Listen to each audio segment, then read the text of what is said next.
Christine Brown's new husband had never seen Sister Wives. Not one episode, not one reunion, not one confessional.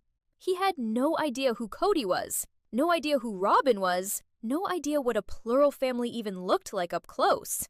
And now he's sitting on his couch, in his house, in his marriage, listening to his wife describe 20 years of betrayal, and the camera won't cut away from his face. That face is what this video is about.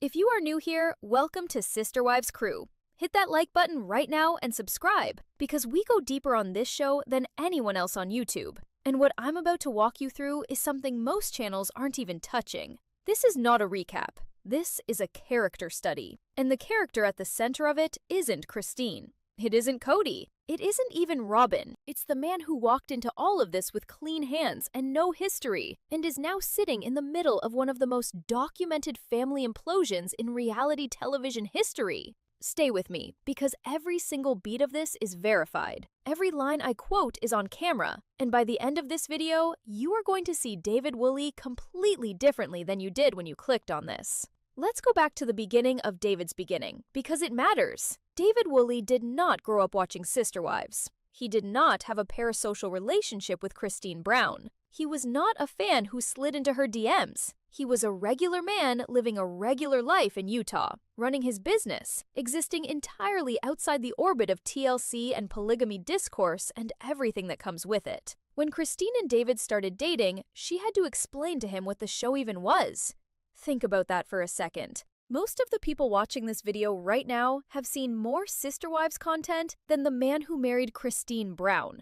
You have more context for her life story than her own husband did when he first met her. That is not a small detail. That is the entire foundation of why David's reaction to everything, and I mean everything, hits so differently than any other man in this cast ever has. Because when David sits across from Christine and listens, he is not doing it with 20 years of context. He is not doing it with a score to settle. He is not doing it with any agenda that was built before she walked into the room. He is doing it as someone who chose one woman and is now learning in real time, in front of cameras he also didn't ask for, exactly what that woman carried for 2 decades.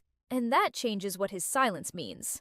Now, here is where the story gets complicated, and this is what I really want you to sit with. Christine's entire pitch to the world, the brand she has built since leaving Kody in 2021, is built on a very specific promise. The promise is this: I found my peace. I left the chaos. I am in my happy chapter now. And that pitch is compelling. It's a real pitch. It's backed by real evidence. She looks genuinely lighter. She laughs differently. She moves through the world differently than she did in those brutal middle seasons, where you could watch her quietly disappearing episode by episode. The transformation is real. But here is the thing about a transformation that you are documenting on camera for a television network. The documentation requires you to keep telling the story you transformed away from. This is Christine's trap, and it is completely self-constructed, which makes it fascinating rather than tragic, to keep getting paid by TLC. And let's be honest about what TLC money means at this level. It means book deals, it means appearance fees, it means brand partnerships, it means the financial independence that was one of the things she was fighting for. To keep all of that flowing, Christine has to keep sitting down in front of cameras and describing what she left. She has to keep revisiting the feelings she says she's healed from. She has to keep making Kody relevant to her storyline, even as she builds a storyline that is explicitly about his irrelevance. The healing and the paycheck are pulling in opposite directions every single season, and the place you can most clearly see that tension is not on Christine's face. Christine is a professional at this point. She knows how to manage a confessional. She knows how to give the camera what it needs. The place you see the tension most clearly is on David's face, because David doesn't know how to do a confessional. David doesn't have 20 years of practice managing his expressions for a lens. David is a civilian who married a celebrity, and every time Christine says something heavy, every time she goes back to a wound that hasn't fully closed, you can watch David process it in real time, without any filter. That rawness is accidental. It's probably not what he would choose if he had the choice, but it is the most honest footage this show has produced in years, and it is happening in the margins, in the reaction shots, in the moments between Christine's sentences when the camera catches him just sitting there. Which brings me to November 2nd, 2025. This is documented. This aired. Christine said this on camera, in a confessional or in direct conversation. And I want to be precise here because precision is what separates analysis from gossip. She said, and I'm quoting directly, "I feel betrayed by Robyn. I felt like I could never really trust her. Ever." 20 years of marriage. A plural family that was sold to the world as the gold standard of a different way to love. And the woman who was inside that family, who prayed with them, cooked with them, raised children alongside them, is sitting on camera in 2025 saying she never trusted the fourth wife. Not that she stopped trusting her. Not that the trust broke at some specific moment, that she never really had it. Ever. That is an enormous statement. That is a statement that recontextualizes decades of footage. Because if Christine never trusted Robyn, then every scene where they appeared to coexist, every holiday, every prayer circle, every family meeting, all of it was Christine performing a version of acceptance that she didn't actually feel. And Christine is now saying that on camera, publicly, with her name attached to it. And David is sitting there, listening. He doesn't argue. He doesn't tell her she's being unfair. He doesn't play devil's advocate. He doesn't shift uncomfortably and tries to redirect. He listens. That's it. That's the whole scene. That's the whole episode in a lot of ways. And I want to push back on the instinct to read that listening as passivity, because I think that is the wrong read. I think David's listening is one of the most deliberate things happening in this season. And here's my theory on why. And I want to be clear that this is my read, my interpretation, flagged as such. I think David Woolley is the only adult in this entire cast who has genuinely nothing to prove on camera. Think about everyone else. Kody has something to prove every single episode. That the collapse of his family wasn't his fault. That he was the victim of circumstance and wives who couldn't see his vision. Robyn has something to prove. That she didn't engineer her own ascent. That her relationship with Kody is real love and not a constructed outcome. Mary has something to prove. That she's not bitter. That she's thriving. That she doesn't regret the decades she gave to this family. Janelle is proving that she was the practical one all along, and that practicality was wisdom. Everyone in this cast is performing a thesis. David has no thesis. David did not sign up to defend a position. He signed up to marry Kody Brown, and everything after that has been a process of learning what that means in practice. He didn't grow up in this world. He didn't choose plural marriage. He didn't choose TLC. He chose Kody. And he inherited the rest. And because he has nothing to prove, his silence on camera reads completely differently than anyone else's silence on this show. When Kody goes quiet, you read strategy. When David goes quiet, you read steadiness. That distinction is everything. Now, let me do something this show never does, which is make a direct comparison and let it sit without softening it. Watch Kody Brown talk about his marriages on camera. Watch any confessional from roughly season 10 onward when the cracks started showing publicly. Watch how he frames things. Watch the eyebrows. Watch the cadence. Watch the slight upward tilt of the chin when he's about to say something he needs the audience to receive a certain way. You can see him building the edit he wants. You can see him thinking about how this lands. Kody Brown is always, on some level, in conversation with the camera, rather than with the person sitting across from him. Now watch David in those scenes with Christine. There is no edit being constructed. There is no positioning. When Christine says she never trusted Robyn, David is not calculating how that makes him look. He is not thinking about his brand. He is thinking about Christine. And the difference between a man who is talking to a camera through his wife and a man who is actually present with his wife is visible. It is on screen. Anyone can go back and watch it. And what it does, and this is the part that I find genuinely affecting, is that it makes every single one of Kody's performances retroactively worse. Because now we have control. Now we have footage of what it looks like when someone is actually listening to Kody Brown rather than managing her. And the contrast is not subtle. Here's the thesis of SisterWives as a show. The premise it was built on and sold on for over a decade. More spouses means more love. The family is bigger, so the love is bigger. More people around the table, more people praying together, more hands helping with the children, all of it adding up to something richer and fuller than a conventional marriage could provide. That was the pitch. That was the TLC branding. That was what Christine signed up for in good faith when she was young and believed it. Christine's quietest scenes with David contain more visible affection than most of the plural family footage in the entire run of the original show. The thesis of Sister Wives got disproven by its own spin-off. Not by critics, not by detractors, by footage that TLC itself commissioned and aired.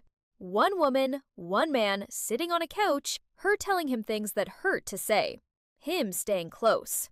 That is the image the show has produced that will last. And the irony is that nobody planned it that way.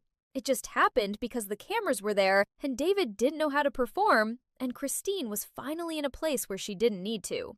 I want to address something that comes up in the comments pretty regularly, because I think it needs to be said clearly and precisely. Some people frame Christine's story as an escape from isolation, and that framing is not wrong, exactly. She was isolated inside that family in real ways that the show documented. But I want to complicate it slightly, because Kody Brown in 2025 is not isolated. She has David.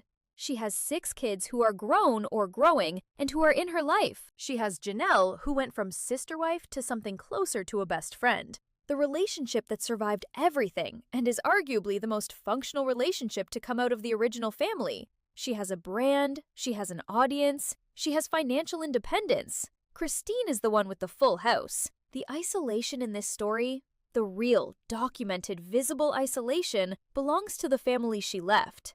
Kody lost Christine. Kody and Mary separated. Janelle left. The plural family, the one that was supposed to be the point of the whole thing, the spiritual center, the experiment in a different way to live, it collapsed. And Kody is on camera trying to explain that away every season, while the evidence of what happened is sitting right there in Christine's living room. Looking steady, looking present, looking like someone who is exactly where he wants to be. That's the reality check. The show framed Christine's exit as a loss, as a rupture, as something that needed to be processed and grieved and contextualized. And yes, exits are complicated.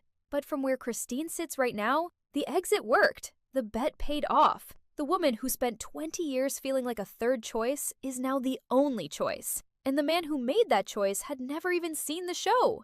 There's something that keeps pulling at me when I think about this entire arc, and I want to end on it because I think it's the most honest thing I can say about what Sister Wives actually documented when it wasn't trying to. Christine spent 20 years inside a family structure that asked her to be grateful for pieces of something, grateful for her time slot with Kody, grateful for her place in the rotation, grateful for a version of marriage that was always, on some level, provisional. Because, by definition, in a plural family, no one spouse is the whole answer. Christine was a piece. She was 1/4 of something, and she was told, and maybe told herself, that 1/4 was enough, that the fullness came from the community, from the shared faith, from the children running between houses, from something larger than a conventional 2-person marriage could contain. And then she left, and she met a man who had never watched any of it, and she got to be the whole answer. Christine spent 20 years convinced she was the third choice. The man sitting next to her now never had a second one. That line is not rhetorical. It is a factual description of what is on screen. David Woolley is a man who chose one person and stayed, who sat in a room with a camera pointed at him and listened to his wife describe a betrayal she still hasn't fully digested, and didn't flinch, and didn't perform, and didn't make it about himself. And whether you think the cameras are going to eventually complicate what they have, whether you think TLC money and TLC production schedules and TLC story requirements are going to eventually put pressure on a relationship that thrives on privacy and steadiness, whether you're rooting for them or watching with one eye closed, you have to acknowledge what the footage shows. The show that was supposed to prove that plural love was bigger ended up proving something different. It ended up proving that one person who is actually paying attention is worth more than 4 people who are managing an image. It proved that showing up quietly, without a thesis to defend or a camera angle to work, is its own kind of radical act.